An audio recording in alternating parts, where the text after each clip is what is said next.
Hello friend, विधिज्ञान channel में आपका स्वागत है। दोस्तों, आज हम इस वीडियो में भारतीय न्याय सुरक्षा संहिता की धारा 173 को समझेंगे।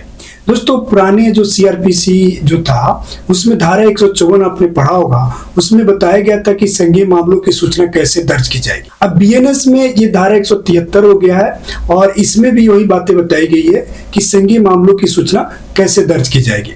साधारण शब्दों में अगर हम कहें, एफआईआर दर्ज करने के बारे में बताती है। तो आज की इस वीडियो में हम एफआईआर कैसे दर्ज की जाएगी इसको हम बहुत ही सरल शब्दों में और बहुत ही आसानी से समझने वाले हैं। तो दोस्तों, आप लोग जुड़े रहिएगा और इस वीडियो को अंत तक जरूर सुनिएगा। दोस्तों, वीडियो पसंद आए तो लाइक करना और अपने दोस्तों में इस वीडियो को शेयर भी करना।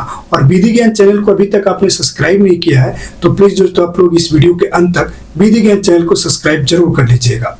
तो आइए हम शुरुआत करते हैं। बीएनएस सेक्शन 173, संज्ञेय मामलों की सूचना कैसे दर्ज की जाएगी। तो धारा 173 में दोस्तों 4 उपधारा दी गई है, 4 महत्वपूर्ण बातें बताई गई है। हम एक एक करके एक एक उपधारा को समझेंगे। इन चारों महत्वपूर्ण बातों को एक एक करके हम पहले डिस्प्ले पे देखेंगे, फिर मैं आपको समझाऊंगा कि इसका मतलब क्या होता है।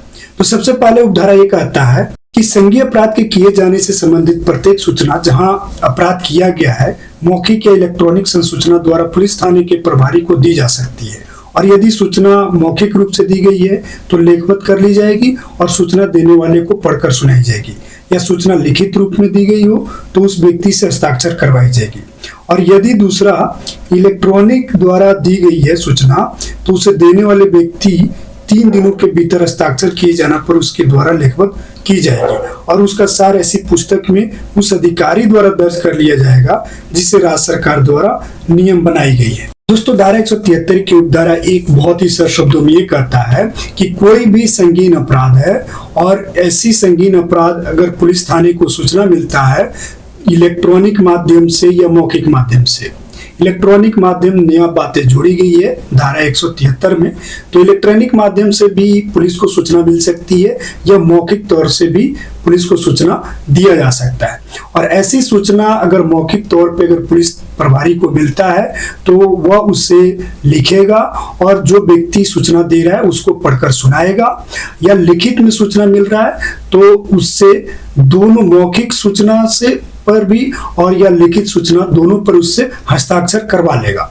और अगर इलेक्ट्रॉनिक माध्यम से अगर सूचना मिलता है तो ऐसे पुलिस प्रभारी को 3 दिन के अंदर में जो सूचना भेजा है उस प्रभारी से उस थाने से जाके मिलकर अपना हस्ताक्षर उस पर करना होगा, तब माना जाएगा कि एफआईआर दर्ज हुआ है। और ऐसी जो बातें हैं यह हर थाने में एक पुस्तक रखी रहती है, उसमें उसकी मुख्य बातें लिख दी जाएगी। इसमें परंतु दिया गया है, उसको भी हम देख लेते हैं। तो यदि किसी महिला द्वारा जिसके विरुद्ध भारतीय न्याय संहिता 2023 की धारा 64, 65, 66, 67, 68, 69, 70, 71, 74, 75, 76, 77, 78, 79 या धारा 124 के तहत अपराध किए जाने का सूचना मिलता है तो ऐसी महिला पुलिस प्रभारी द्वारा दर्ज किया जाएगा। दोस्तों, इस परंतु का मतलब यह है कि जो बीएनएस जो बनाया गया है भारतीय न्याय संहिता यानी आईपीसी की जगह बदलकर अब बीएनएस बना दिया गया, उसके जो धारा है 64 से लेके जो आपका 73 तक है यह रेप से जुड़ा हुआ मामला है और 74 से लेके 79 तक जिसमें लज्जा भंग का मामला है और 124 जो एसिड अटैक का मामला है। अगर ऐसे में अगर किसी महिला का यह मामला है तो महिला प्रभारी ही उस मामले को दर्ज करेगी। यानी रेप का मामला हुआ या लज्जा भंग करने का मामला हुआ तो ऐसी जो बातें हैं वो महिला पुलिस ही उस बात को दर्ज करेगी। इसमें दूसरा भी परंतु है, यह कहता है कि यदि किसी महिला जिसके विरुद्ध भारतीय न्याय संहिता 2023 की धारा 64, 65, 66, 67, 68, 69, 70, 71, 74, 75, 76, 77, 78, 79 या धारा 124 के तहत किए जाने की सूचना मिलती है, अस्थायी या अस्थायी रूप से मानसिक या शारीरिक रूप से निःशक्त है तो ऐसी सूचना किसी पुलिस प्रभारी के द्वारा निवास स्थान पर या उसके विकल्प के किसी सुगम स्थान पर किसी द्विभाषीय किसी विशेष शिक्षा पद की उपस्थिति में दर्ज की जाएगी। दोस्तों, जो दूसरा परंतु है इसका मतलब यह है कि बीएनएस के जो सेक्शन जैसे मैंने आपको बताया कि रेप के मामले या लज्जा भंग के मामले कोई भी पुलिस थाने में यह मामला आता है तो उसमें महिला पुलिस अधिकारी जो होगी वह उस विक्टिम के अगर किसी भी तरीके से वो डिसेबल हो चुकी है अस्थाई या अस्थाई तरीके से उसके अंदर शक्ति नहीं है कि वह उस थाने तक पहुंच सके, तो उसके निवास स्थान पे या उसके द्वारा जो भी स्थान बताया जाता है वहां पर जाके वह पुलिस अधिकारी किसी द्विभाषी यानी कोई दूसरा भाषा भी समझने वाला, उसके जो विक्टिम है उसके जो बात समझने वाले हैं, ऐसे लोगों को, द्विभाषियों को वहां लेकर जाएंगे, या किसी शिक्षा पद यानी जो टीचर टाइप के जो लोग होते हैं, ऐसे व्यक्ति के सामने उस महिला की जो है बयान दर्ज की जाएगी। इस परंतु में दूसरा एक बात और बता दी गई है कि ऐसी जो कथन दर्ज किया जा रहा है, ऐसी जो प्रक्रिया हो रही है, इसमें फिल्म तैयार किया जाएगा, यानी वीडियो रिकॉर्डिंग इस बात की जाएगी।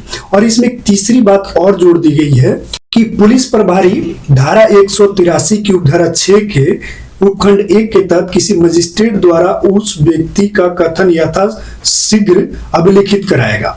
यानी आप सबको पता होगा कि जब कोई भी रेप पीड़िता है या लज्जा भंग की जो महिलाएं हैं, उनकी जो तत्काल उनकी स्टेटमेंट रिकॉर्ड होता है मजिस्ट्रेट के सामने, तो यही बातें बता दी गई कि तत्काल उस व्यक्ति, उस महिला की, उस विक्टिम की मजिस्ट्रेट के सामने उसकी बयान दर्ज करवा दी जाएगी धारा 183 के तहत। जो पहले जो सीआरपीसी था उसमें धारा 164 था, लेकिन अब बदल के धारा 183 कर दिया गया है। दोस्तों, इसके बाद हम बढ़ेंगे धारा 173 की उपधारा 2 के तरफ। तो इसमें कहा गया कि उपधारा 1 के तहत दर्ज की गई सूचना की प्रतिलिपि सूचना देने वाले को तत्काल फ्री दी जाएगी। यानी अगर हम इसको सरल शब्दों में कहें तो जो एफआईआर दर्ज हुआ है उसकी फोटो कॉपी, उसकी सच्ची प्रतिलिपि उस व्यक्ति को एक कॉपी फ्री में दी जाएगी, उसका कोई भी चार्ज नहीं लिया जाएगा। इसके बाद हम आगे बढ़ते हैं और धारा 173 की उपधारा 3 को देखते हैं।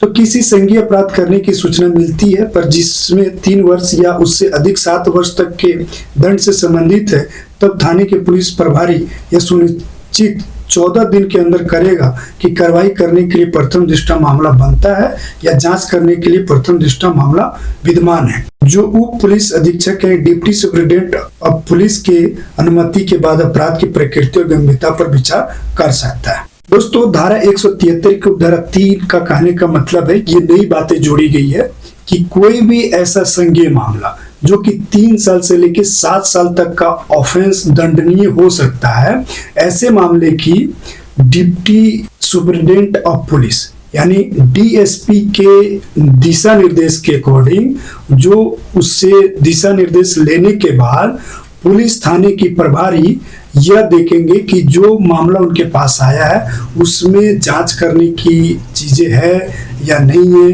कोई बातें है या नहीं है। अगर मामला दर्ज कर लिया जाता है तो आगे ये ट्रायल हो सकता है कि नहीं हो सकता है, विचार हो सकता है, नहीं हो सकता है, ये चीजें 14 दिनों के अंदर में उनको देखना होगा। इसके बाद हम बढ़ते हैं धारा 173 की उपधारा 4 के तहत। यदि कोई व्यक्ति की उपधारा 1 के तहत पुलिस प्रभारी सूचना दर्ज करने से मना कर देता है तो ऐसी सूचना लिखित रूप से डाक के द्वारा संबंधित एसपी यानी सुपरिटेंडेंट ऑफ पुलिस यानी पुलिस अधीक्षक को भेज सकता है। और एसपी साहब यानी सुपरिटेंडेंट ऑफ पुलिस यानी पुलिस अधीक्षक डाक मिलने के बाद संज्ञेय अपराध करने का प्रकट होता है तो स्वयं या अपने अधीनस्थ किसी पुलिस अधिकारी द्वारा अपराध की जांच करने का निर्देश देगा और अधिकारी के पास जांच से संबंधित सारी शक्ति होगी। इसके बाद भी सूचना दर्ज नहीं किया जाता है तो मजिस्ट्रेट को आवेदन कर सकता है। दोस्तों, धारा 173 की उपधारा 4 कहता है कि अगर किसी व्यक्ति का मामला दर्ज नहीं किया जाता, जैसे अभी उपधारा 1 में मैंने बताया कि उसके अकॉर्डिंग अगर उसका मामला दर्ज नहीं किया जाता है तो वह व्यक्ति लिखित किसी पेज पर वो बातें सारे लिख कर एसपी साहब जो होते हैं उस जिला के, उसके पास उसको भेज देगा और एसपी साहब उसको देखेंगे। अगर उनको लगता है कि ये संज्ञेय मामला है तो वो खुद या अपने अधीनस्थ किसी भी पुलिस अधिकारी से उस मामले की जांच पड़ताल करने का आदेश जारी कर सकते हैं। और वह जो प्रभारी किसी को बनाएंगे उसके पास वो सारी शक्ति होगी जो कि संज्ञेय मामले की जांच करने की शक्ति होती है। और इसके बावजूद भी अगर ये सब चीजें एसपी साहब भी नहीं करते हैं तो जो भी व्यथित है, जो भी पीड़ित है, वह मजिस्ट्रेट के पास डायरेक्ट जा सकता है, आवेदन लगा सकता है। तो दोस्तों मैंने अभी आपको धारा 173 को बहुत ही सरल शब्दों में और बहुत ही आसानी से समझाया। मुझे पूरा विश्वास है आपको धारा 173 समझ में आ गई होगी। इसके अलावा भी कोई बातें जानना है तो कमेंट बॉक्स में आप कमेंट कर सकते हैं। वीडियो पसंद आए तो लाइक कर दीजिए, और कोई बातें आपको मुझसे डायरेक्ट बात करनी है व्हाट्सएप पे जुड़कर मुझसे बात कर सकते हैं। अगर आपने अभी तक विधि ज्ञान चैनल को सब्सक्राइब नहीं किया तो प्लीज दोस्तों आप लोग विधि ज्ञान चैनल को सब्सक्राइब कर लीजिए।